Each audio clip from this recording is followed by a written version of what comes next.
Yes. Okay, thanks for that reminder from Madam. I don't know whether this is a man. Ayebare Nicholas. Okay. Ayebare, thanks for the reminder. Right. We are still less than the number we had originally. We are around 57. We've lost some 7 people. Hopefully they'll join us. Okay, guys, let's pick it up from where we had stopped. So we had already talked about those 2 definitions, and we are trying to combine them now. So from this, we are saying if you have ft that is almost piecewise continuous on that interval, then from our definition, we have the Laplace of the given function. By definition, it is that. And if that is the case, we are saying that since ft, remember our ft here, if it is, we are saying ft follows an exponential function of that form.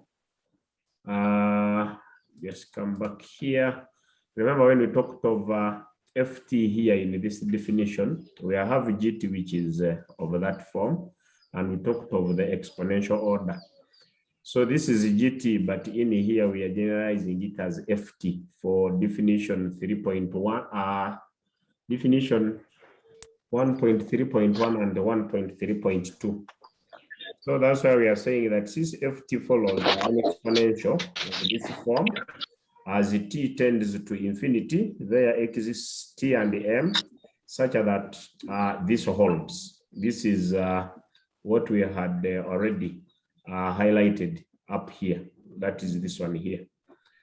So, and in that case, since we have this right here, then we can go ahead. Remember, if it is the Laplace, now you are going to look at this. Remember, we said it is 0 to t.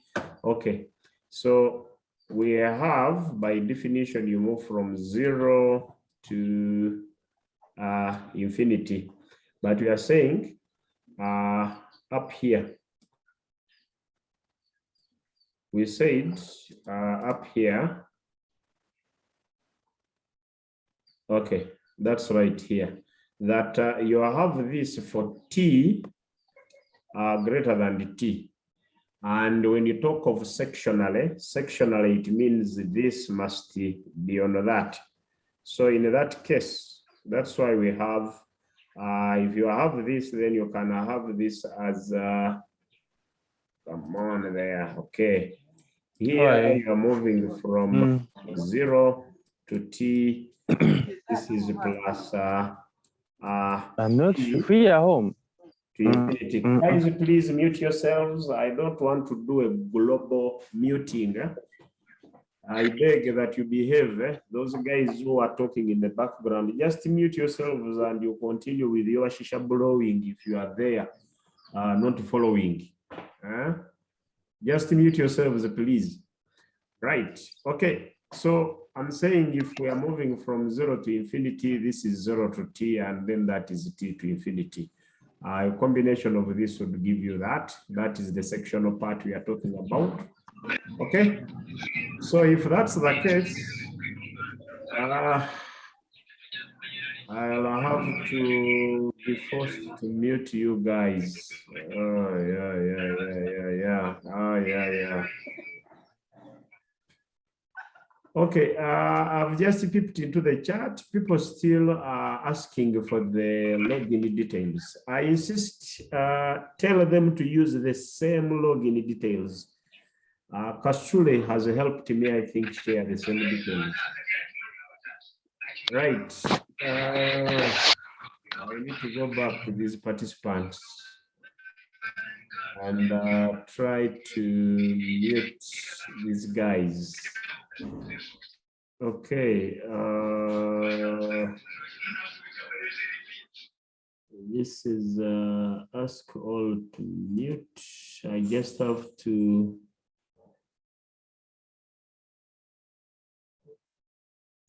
I think I'll remove that one there.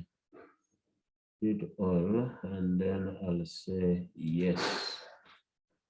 I think that should fix the problem. Okay, now the only problem is you'll not be able to unmute yourselves. So if that is a problem, then you'll have to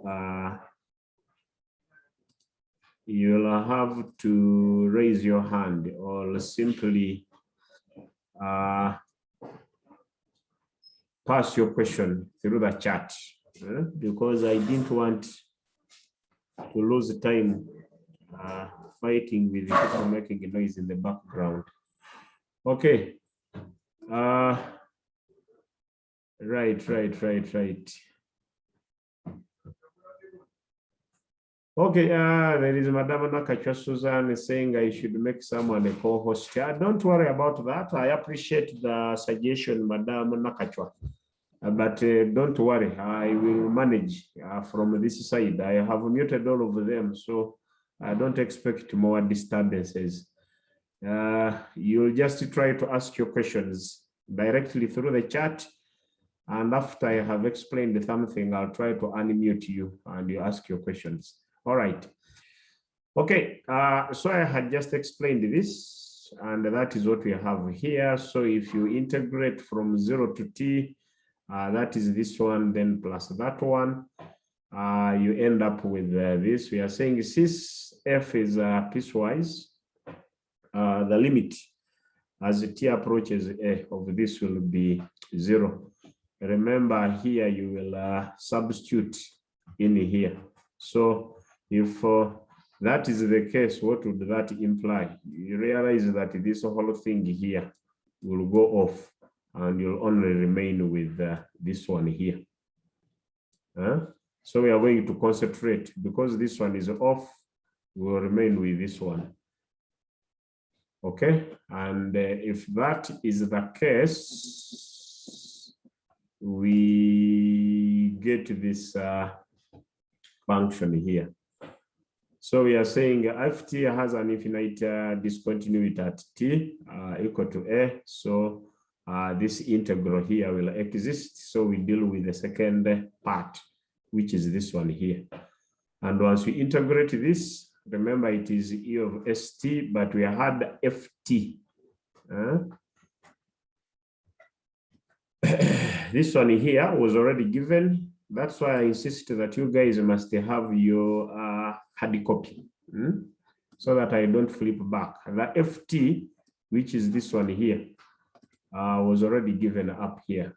We discussed it where that is, we say the ft follows an exponential function.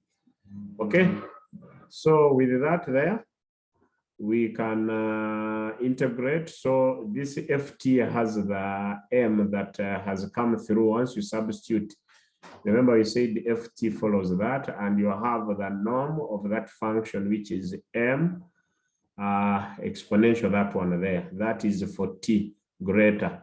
This is for the integral running from t to infinity. This part here, okay? So if that's the case, we end up with, need to clear this. We end up with this here. And what happens here is a normal integration. So we've brought our ft, the norm of this, which is this one here. We substitute, that is where the m is coming from. And if you do the substitution, okay, this is now basic integration. Guys, you know how to integrate. You take the m out, you have this function and you have that function. But remember, you are integrating with respect to t. The bases are the same. You can combine here. Since this is minus, that is positive. You factor out the t, you have this here. And what happens here is you integrate. You know how to integrate. If you integrate this, that should give you, you integrate, and of course you throw in the limits. Remember, if it is this, when you integrate and you throw in the limits, it will just give you this one. This is self-explanatory. I don't have to waste a lot of time on this one here. That one will come out. And why do we have to restrict it to this? We restrict to that because we have to protect the denominator. Our integral must always be defined. So if s is equal to that, then 1, this will be undefined. And if it is less than this, then it means, remember we are saying this is less or equal. We have also to be mindful of the inequality here. That's why this one is strict, that S must be strictly greater than alpha naught. Okay. Right. That's to do with that. So this is a small proof to that theorem. And then what I've just explained here, we are saying this is not very restrictive because this have already preempted it in that explanation. There is a note, this can be, we are saying condition ft be of exponential order, sufficient but not necessary. Yes, we are going to see, because the applications can go far beyond this exponential form. Remember, I told you that sectional continuity, the function being used can keep changing depending on the nature of the behavior of the dynamics. Okay, elementary, some elementary transform pairs. This one is, we start with the generic one, powers of t. So remember, when we say powers of t here, guys, by definition, I'll just write this very fast. We said by definition, here if you have a function, so in this case, our function f, our f of t is equal to t to the n. And when we say t to the n, remember by definition, we said it is the integral from 0 to infinity. This is e minus st. F of t, and this is dt. So the f now, our ft is tn. So when we talk of pairs, what we are going to play with here, it is just f of t. And once we play with the f of t, it is integration by parts, guys. So this is basically going to be a cup of tea. And then we just have to look at the different orders of n. If n is 0, this is t to the 1, another t to the 0, which is 1. You only remain with e minus st. Okay, then from there we can come up with a generic statement where we say n factorial. And then for n value of n, you simply substitute into this one here, and you get the Laplace transform of that given function of t to power n. Okay, right. So here as an example, if we take n to be 1, because by the way, n could be 0. I say the n runs from 0, 1, 2, all the way. Okay, so if n is 0, you'll have just e to the minus st. You integrate this one. That would be if n is 0. But if n is 1, that is now this term we have here, lt. Remember, it is L f of t. This is what we have, which is equal to that. But remember, because of the s, this can as well be called fs. Don't forget that. Okay, So LF of t, it means instead of ft, we have t here. That is the integral. Now it is t. Remember ft here is t. That is the t e to the minus st. That is this term here, guys. How do you go about this? This is basically integration by parts. Now, you guys, you are the ones who are teaching in those schools that have been closed. You are directors of studies in more than one school. So you are running up and down and teaching illegally, despite the fact that the schools are closed. So you are now experts in this. So integration by parts, what does it say? You have this is integral of what? This is u dv. This is my u. I'm writing my u poorly. That is u dv, which is what? This is u v minus the integral of what? Of v du. I think you guys still remember that. Okay. So if that is the case, we can now substitute. We are integrating this here, guys. So you have a u, you have a v, so you have u dv. You have to be mindful of your choices here. I'm talking about something, you know, hopefully I'm not boring you here because I'm doing the obvious. And I hate spending time on the obvious, but as an illustration, I can just illustrate this one. So you have t, you have e of st, so you choose which one to differentiate and which one to integrate.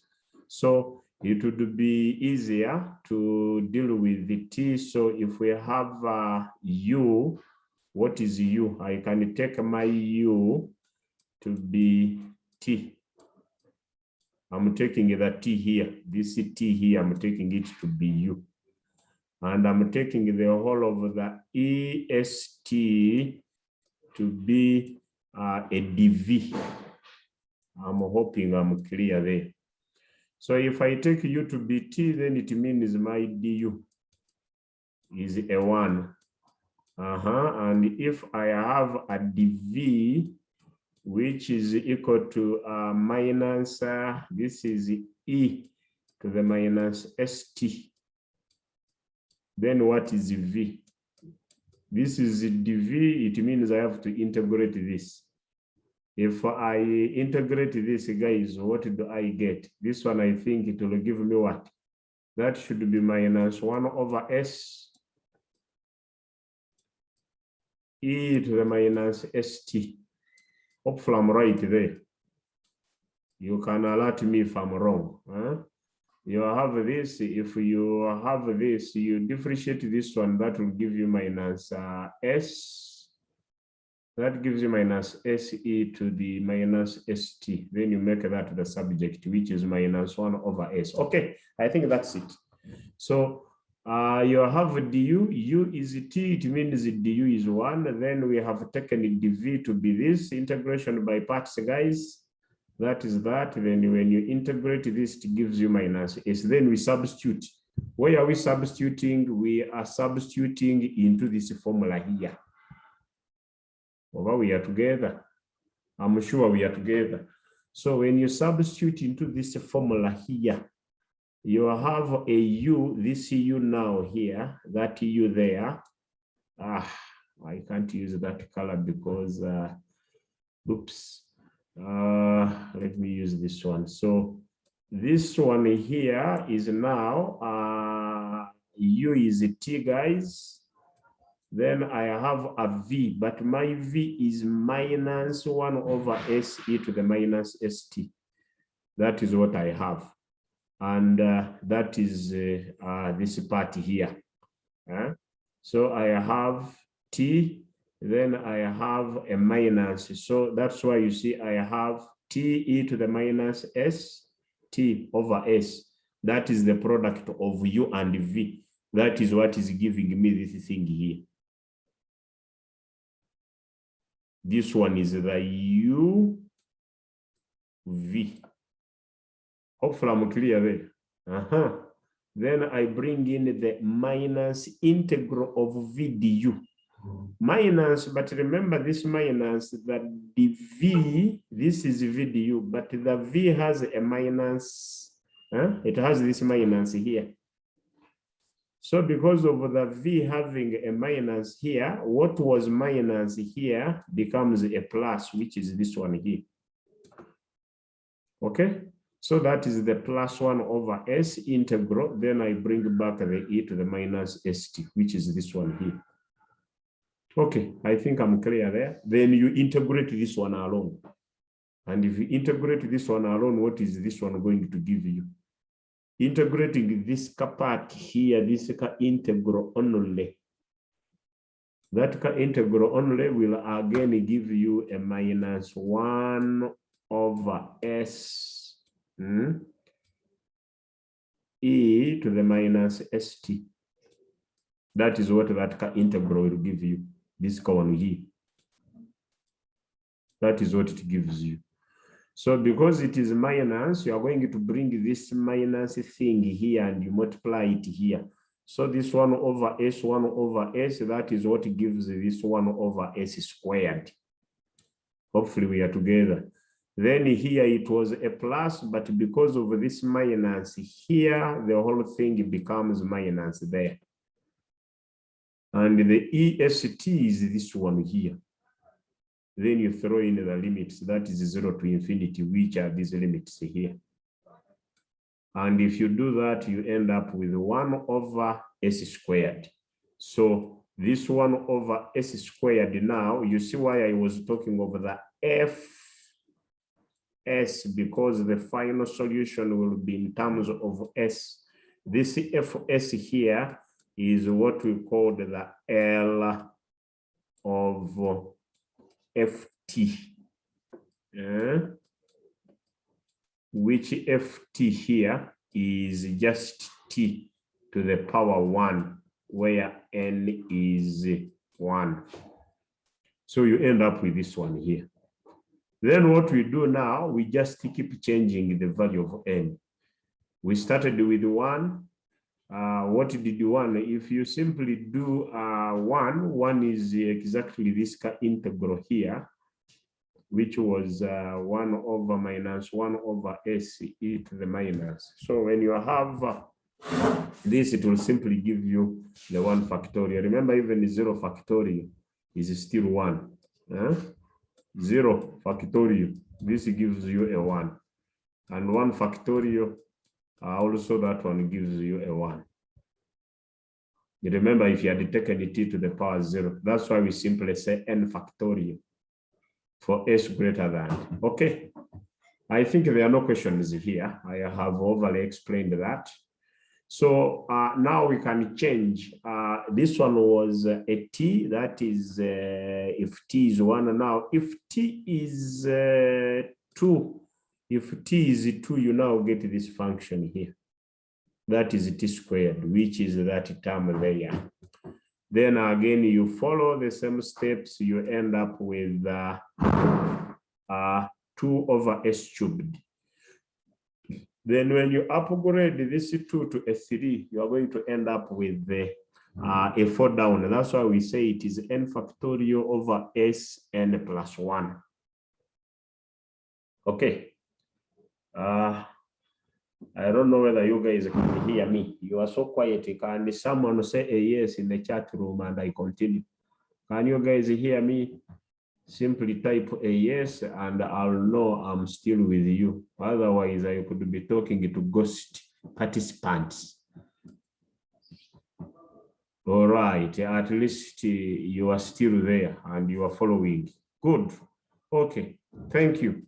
So I can now erase this. I'm going to erase this since you are still there. Sometimes when you are quiet and I'm also this way talking, I may not know whether you guys are still with me. Okay, fortunately, you are still with me. We can, okay. So we can clear off this and then we proceed. Okay, So we can now generalize this. There is no big deal with this. As I've said, in some of these, you'll just need your integral and the differential calculus, guys. Once you have your differential, integral calculus on your fingertips, you remember some D is one and some dynamical systems. Surely this course shouldn't be a problem, because once you understand the concept, the other things are elementary, basic, extremely basic, right? Okay, so generally we can now deduce that this will always be the situation. But maybe before that,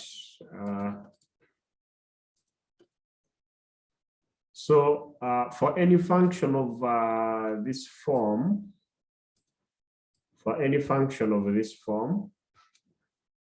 so we have t to the n, which is that. It means for n t, by the way, this t is t positive, because if it is negative, then you'll have to go into things related to gamma functions. Yeah, which gamma functions you have exhaustively really done in what is that? EPS, elements of probability and statistics. You've done those in the probability theory. So I'm sure you are already very comfortable with the gamma functions. So once this becomes negative and takes on fractions, this does not work. Okay, right. I think the point is at home, so we can do without this now. So you can go and you do all of these others. Here we are just trying to verify that this will always hold. So if you go to 3 and you simply keep integrating, right? So we have from these examples, right? We have this. This is okay. This one now can easily be done. This one can be easily be picked from that. Now we have fs. So what we are looking at here, guys, is we have the final solution.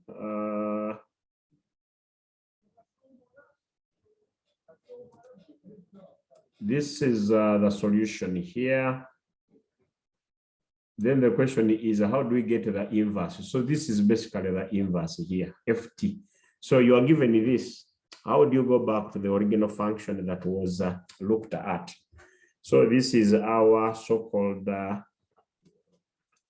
ft, which is now equal to the inverse of f S. That is what is happening here. I hope you still remember the notation we discussed right in the beginning.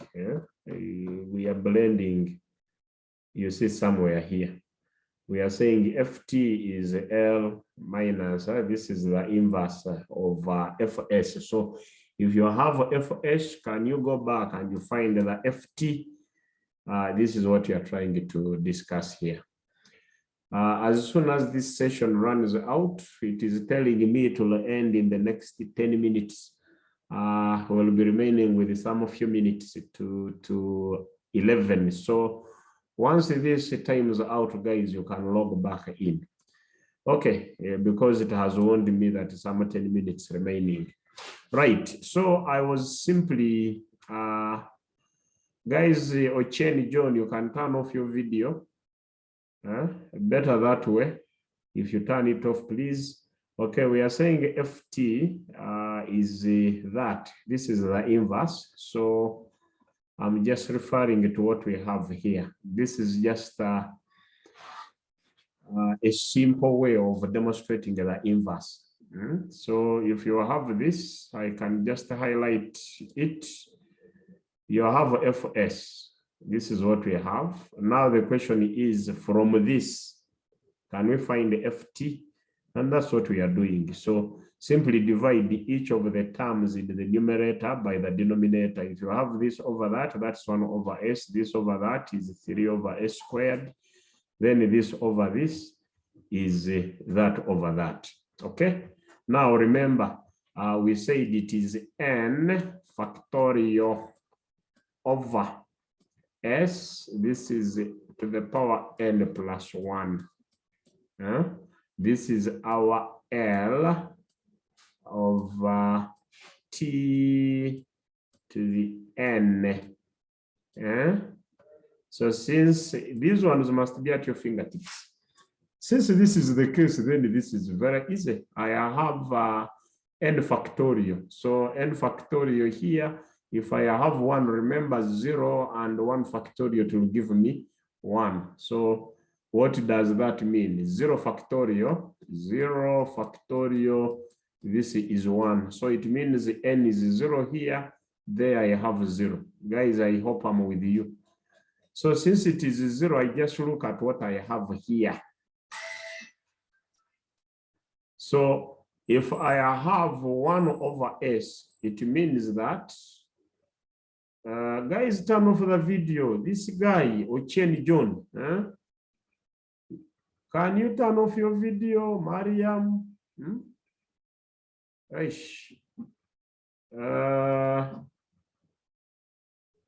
Okay, so I have 0. So it means that here, if I have 0 over 0, that would give me 1 over s. And when does this happen? This happens when I have t to the 0, and t to the 0 is a 1. That's why I now simply come and I say this one here is equivalent to a 1 there. Hopefully I'm with you guys. Then I have 3 over s squared, but I can factor out the 3. So since it is 3 over s squared, which is this one is that one there. If I factor the 3 out, I have 1 factorial over s squared. But what is this 1 factorial over s squared? If I have a 1 here, if I throw a 1 here, if this n is 1, I have 1 factorial, which is 1.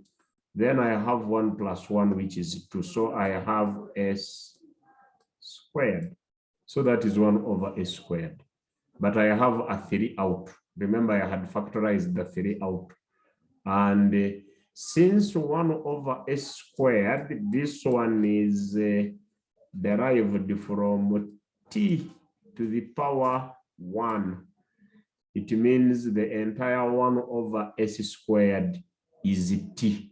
So 1 over s squared is t. I have a 3. It means the whole of this becomes 3t right there.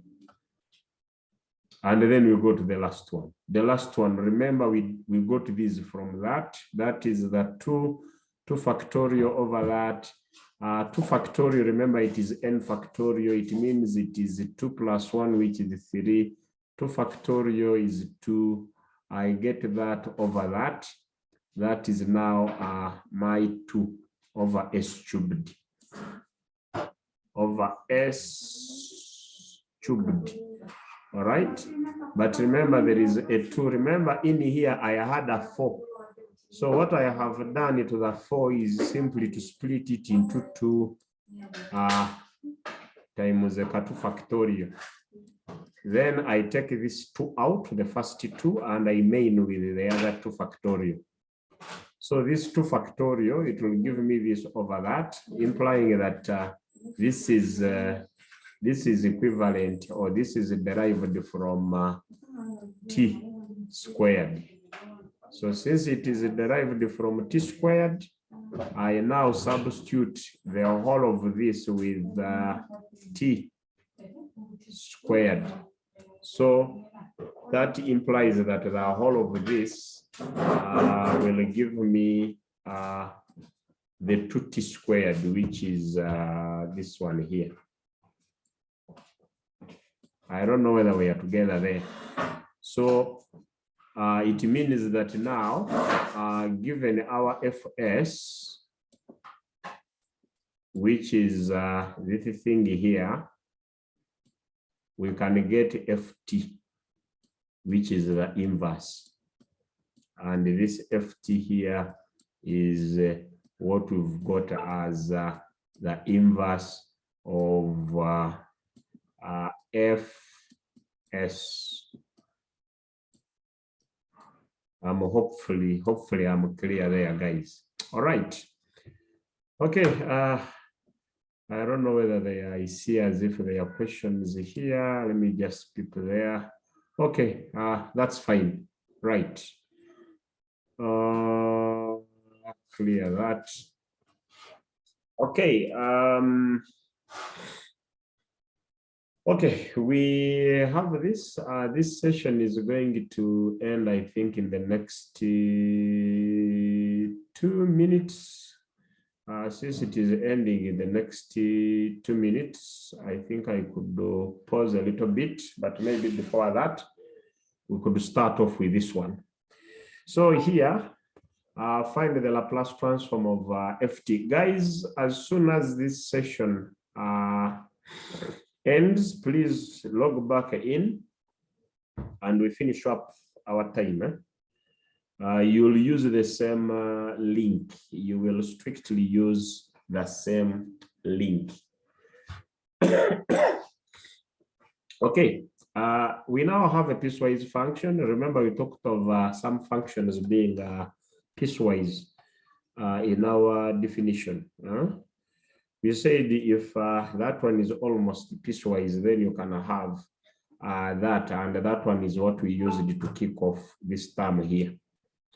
Okay, and the piecewise would mean you can split up because our integral runs from 0 to infinity, but you can have sections in between.